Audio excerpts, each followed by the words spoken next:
Hey, this is Mike from Reading the Green with our rapid reaction for the American Express Golf Tournament. I am live from my workshop. That's okay, just trying to keep things a little bit quieter for the kids tonight. That was an interesting tournament. It looked a lot different on Thursday than it did on Sunday from the leaderboard standpoint.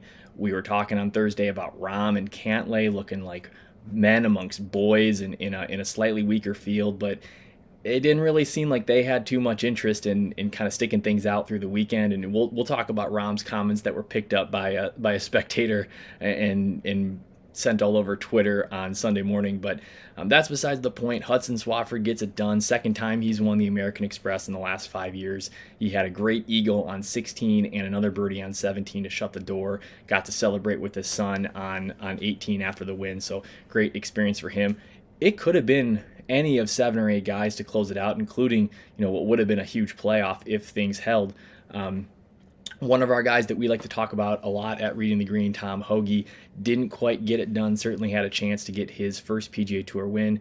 I think he's gonna have a good 2022 season and probably will get that first W. Talk more about that on our pod this week.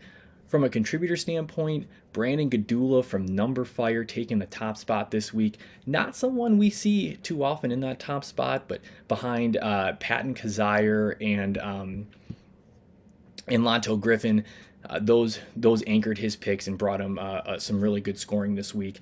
Pat Mayo and the guys out at Fantasy Six Pack also having good weeks. Mayo has really been on a hot streak the last 3 weeks, so we're going to dive into that this week as well as we prep for Torrey Pines next week.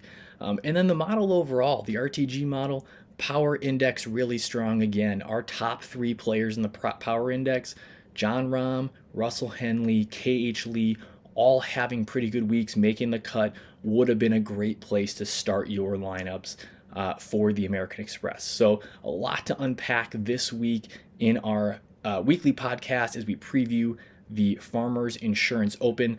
Obviously, that's very special to the RTG crew as we were out at Torrey Pines playing a couple years ago. And so we'll talk a little bit about some of the shenanigans that went on there. Please check us out on YouTube, any of the major podcasting platforms. Follow us on Twitter at RTG Podcast DFS. Look forward to hearing from you, and we'll talk to you later this week. See ya.